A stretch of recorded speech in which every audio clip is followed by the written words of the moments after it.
WGBH, Boston, presenta, en asociación con el Museo de Arte Metropolitano, un proyecto de Annenberg CPB.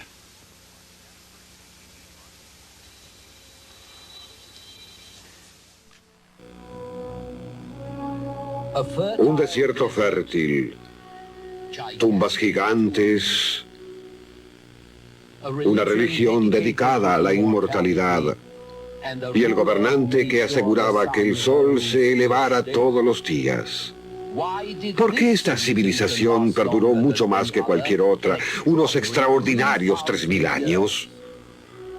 Los antiguos egipcios establecen la tradición occidental.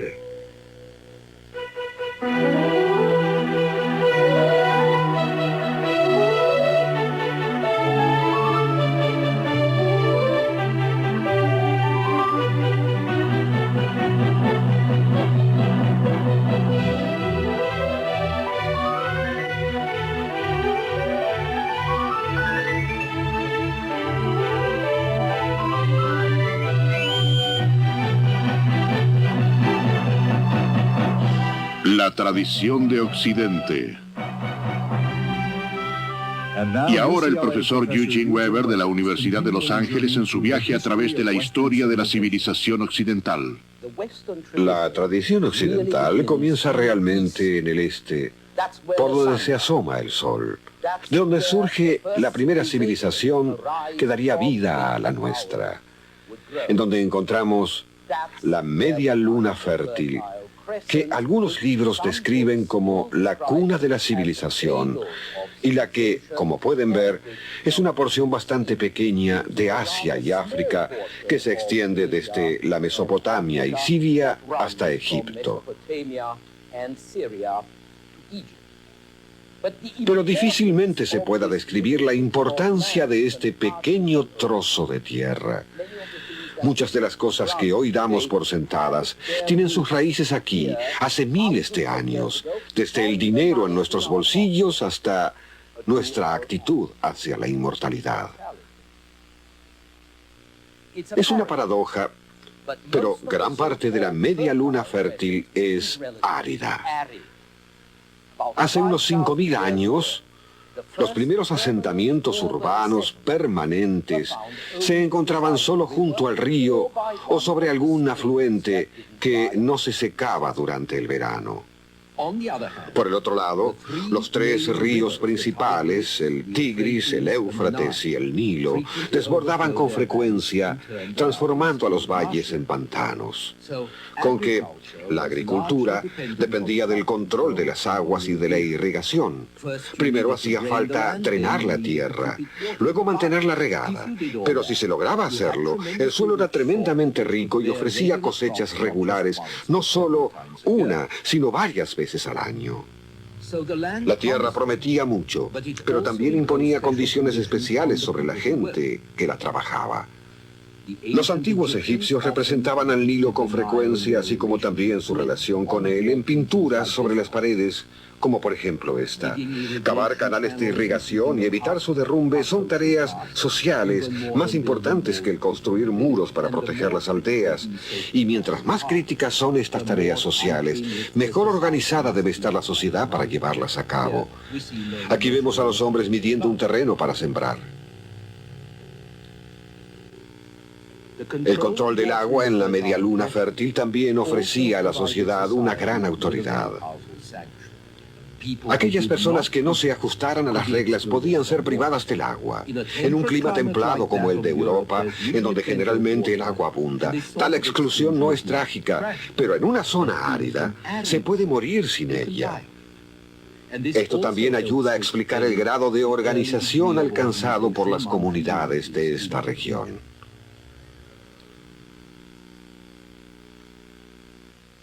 Una de las civilizaciones mejor organizadas dentro de la media luna, aunque no necesariamente la primera, fue la de Egipto.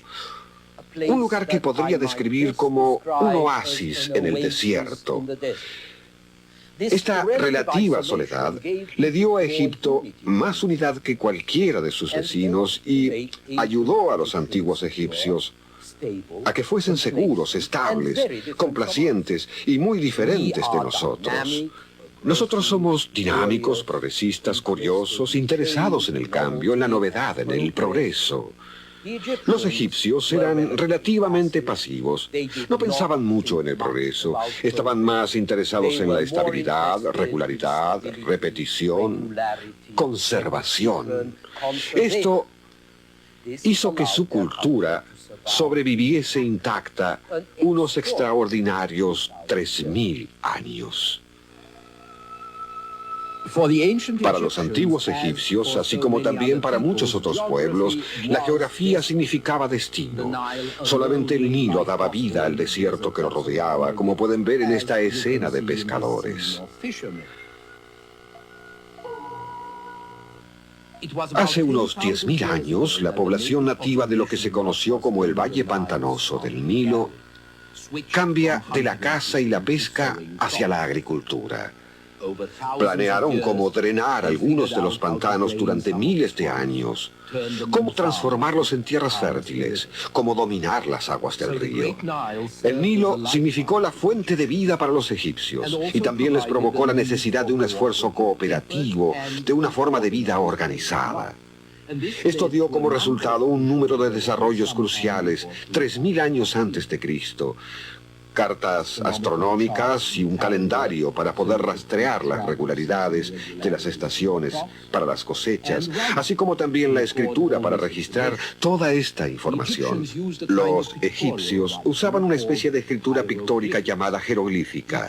Cada imagen, cada jeroglífico significaba originariamente una palabra. Este, por ejemplo, es el signo para ganado. Los egipcios también usaban signos para representar un sonido o una letra. Estos símbolos representaban los sonidos bu, ho y su. Y la palabra bu-hes significa taza, pero debido a que los egipcios eran más literales, también utilizaban figuras junto a los símbolos. Eventualmente descubrieron algo muy práctico sobre lo cual escribir. Un material similar al papel hecho de la planta de papiro que crece por todo el delta del Nilo. El gracioso abanico de las hojas del papiro les sugeriría más tarde el diseño básico de la típica columna egipcia, o al menos de sus capiteles, los que pueden observarse en la actualidad en las ruinas de los templos. La cultura egipcia fue moldeada por su medio ambiente en cientos de formas diferentes. Cuando vemos un mapa, por ejemplo, nos damos cuenta de que a pesar de que el Valle del Nilo es muy largo, solo tiene unos kilómetros de ancho, un oasis entre dos desiertos en fuego. Debido a que Egipto es compacto y está rodeado por desiertos, puede defenderse de los ataques. La crecida del Nilo también es predecible, con que él mismo sostiene una sociedad estática en donde la vida se encuentra a salvo y es razonablemente feliz a juzgar por el contenido y el tono de los primeros documentos. Pero por sobre el Nilo hay una fuerza aún más poderosa, el Sol. El Sol que perfecciona lo que comenzó el río y que arde con tanto furor que parece divino. Como dijo un egiptólogo, el Nilo exige a los hombres coordinar sus esfuerzos. El Sol les revela que un solo poder gobierna al mundo.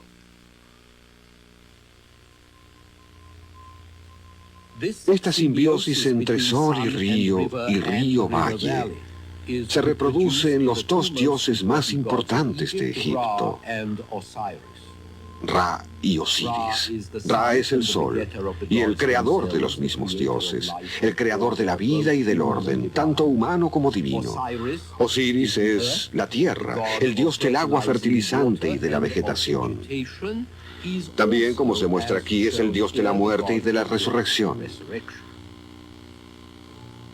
Osiris tiene un hermano malvado llamado Set. que representa todas las cosas malas y desagradables, el desierto, la noche, el desorden, la guerra. Para los egipcios, la lucha entre Set y Osiris simboliza el drama cósmico, el ciclo de muerte posterior a la vida y de vida posterior a la muerte. Mientras tanto, en el valle hay un hombre que es parte Dios y parte rey, el faraón, nombre derivado de la gran casa de Peir-Oul, en donde se encontraba su corte. Desde el primer príncipe guerrero al que se dio el nombre de Faraón, alrededor del año 3000 a.C., hasta Cleopatra, la última reina egipcia, que murió 30 años después de Cristo, Egipto tuvo 31 dinastías de faraones. Según los egipcios, el faraón aseguraba que el sol se elevase durante un viaje nocturno, simbolizado por este leopardo, y llegando a salvo al amanecer. El faraón garantizaba las cosechas, siendo el primero en empuñar una azada de ceremonias. Y el faraón arrojaba al Nilo una orden escrita, ordenándole cuánto debía desbordar. Afortunadamente para él, las crecientes eran tan regulares que era obedecido invariablemente.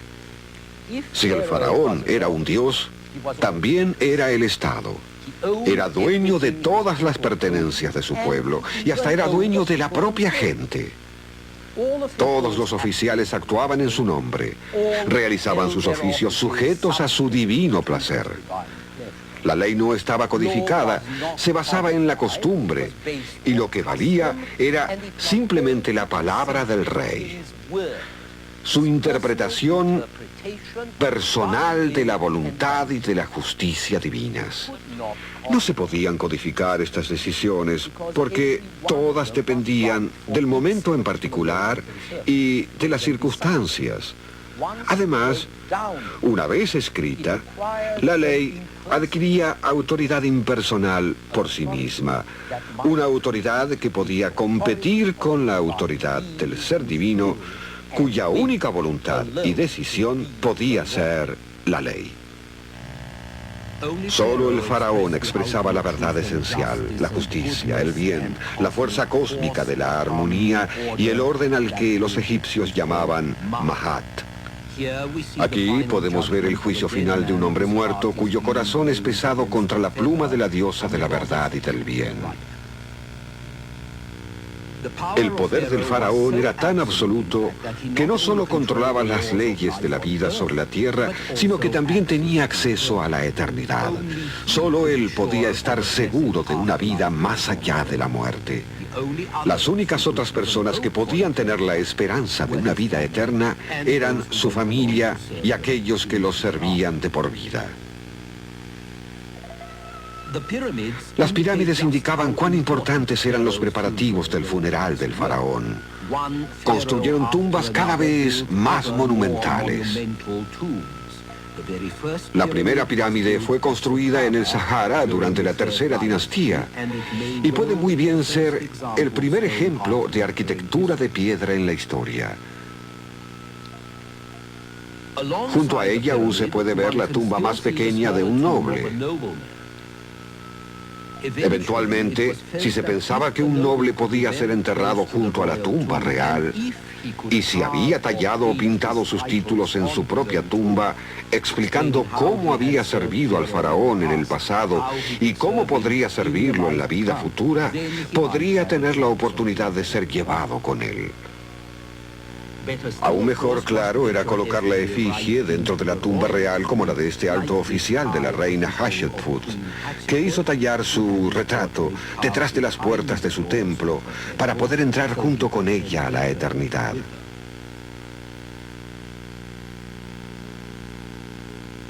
El punto culminante de esta obsesión funeraria tuvo lugar alrededor del año 2600 a.C., con las pirámides de la Cuarta Dinastía y especialmente con la Gran Pirámide de Keops en Gizeh, al norte de la capital, que en ese entonces se encontraba en Memphis. La misma tiene casi 175 metros de alto y contiene aproximadamente 2,5 millones de bloques de piedra caliza, la mayoría de ellos de 2 o 3 toneladas cada uno, pero algunos de hasta 15 toneladas. Napoleón una vez se sentó a su sombra y calculó que la masa de piedra por encima de él construiría un muro alrededor de Francia de 3,5 metros de alto y 35 centímetros de espesor. Todas estas piedras fueron transportadas y unidas con la precisión más extraordinaria por la fuerza muscular de reclutas.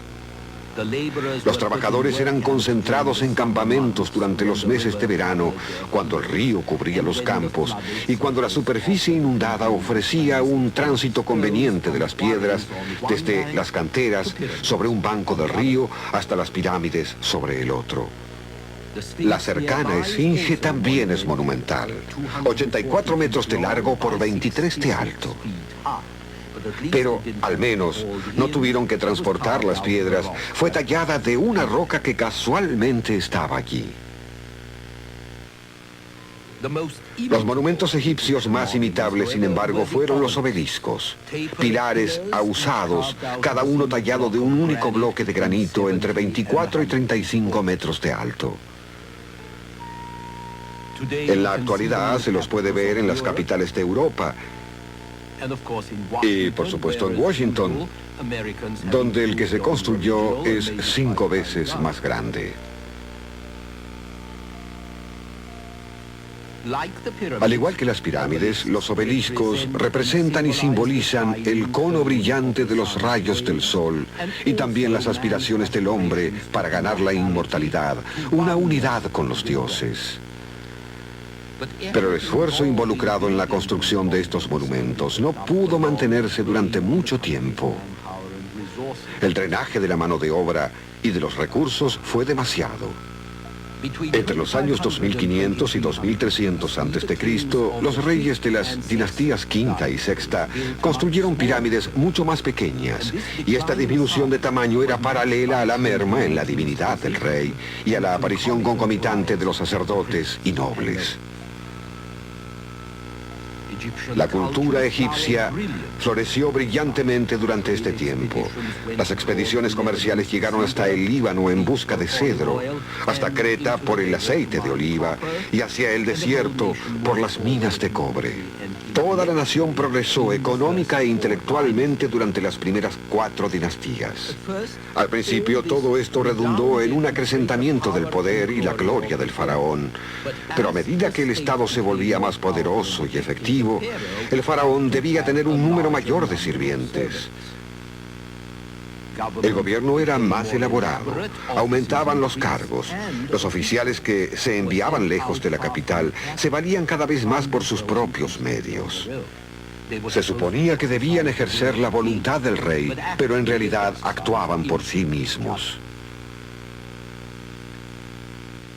En consecuencia, irónicamente, las fuerzas centralizadoras del ausentismo real que intentaban expandir y controlar más y más, dieron origen a una oposición descentralizadora de individualismo.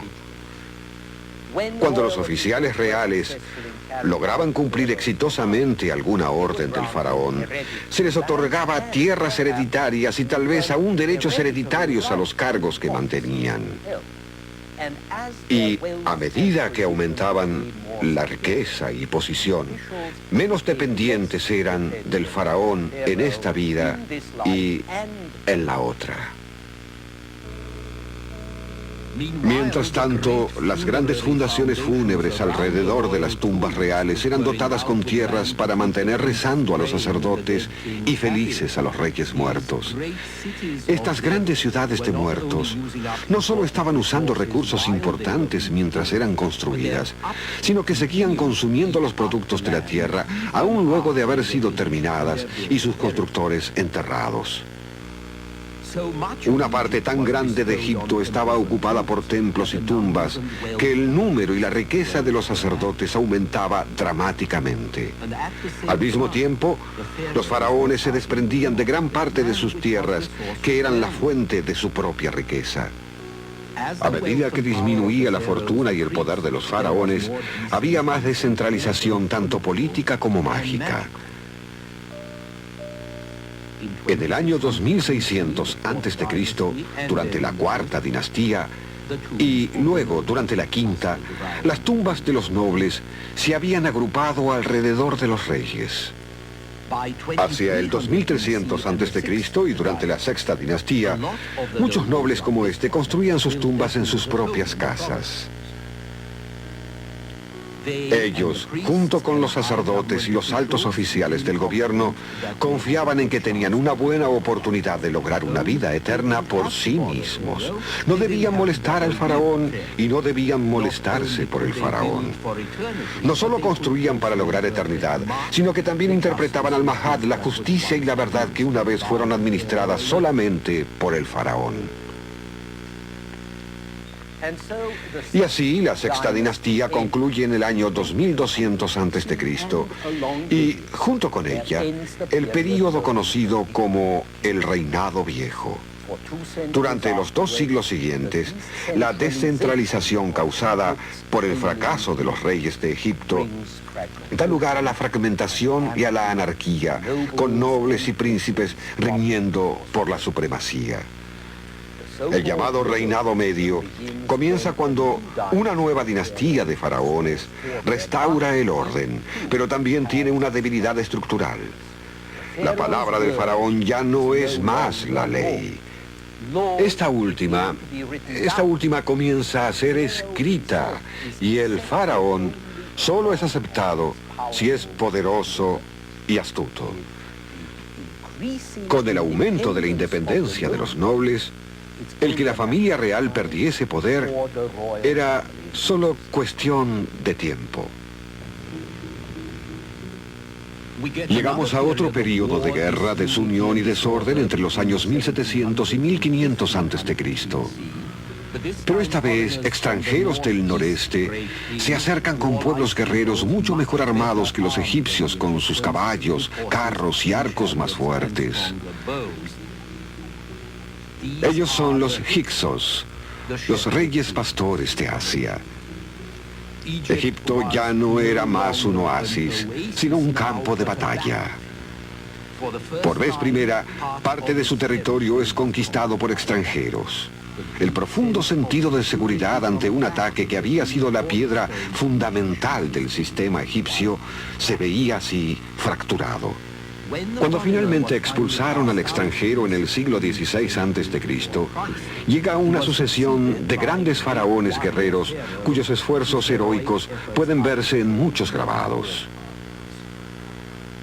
Bajo este reinado nuevo, Egipto tendría más períodos de gloria y más años de paz, aproximadamente desde el año 1500 hasta el 1000 a.C. Obviamente, las cosas no estaban tan mal.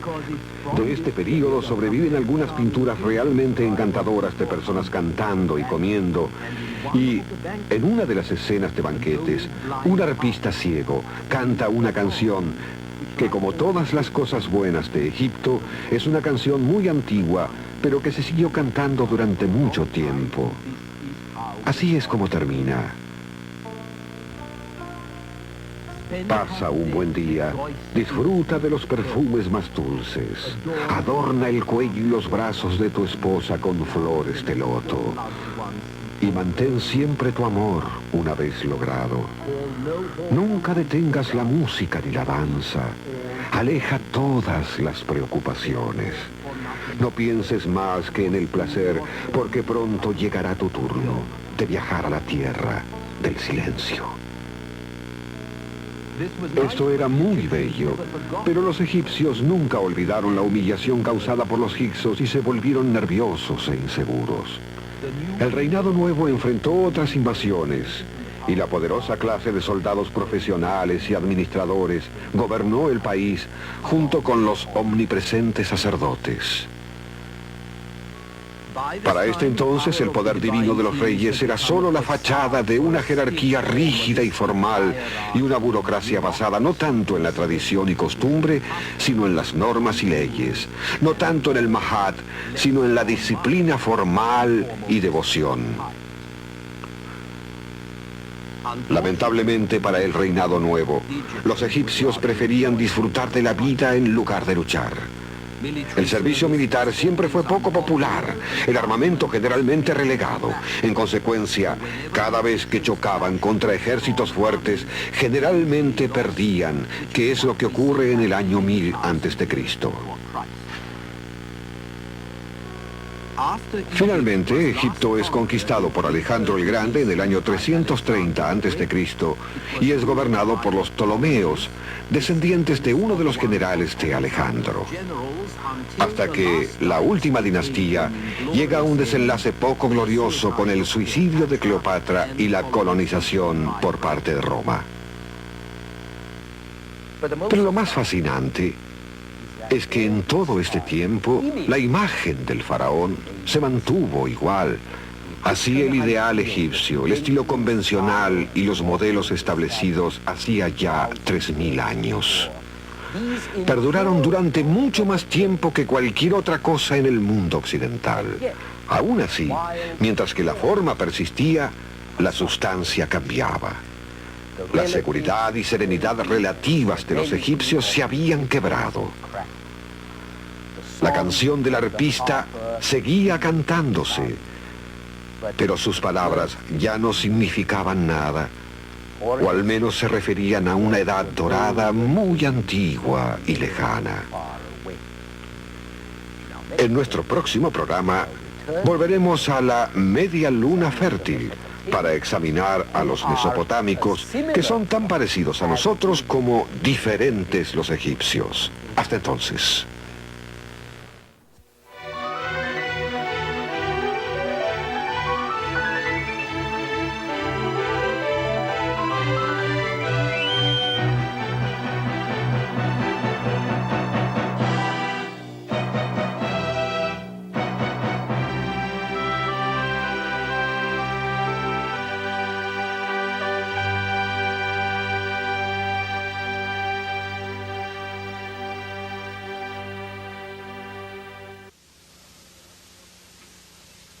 Un proyecto de Annenberg CPB.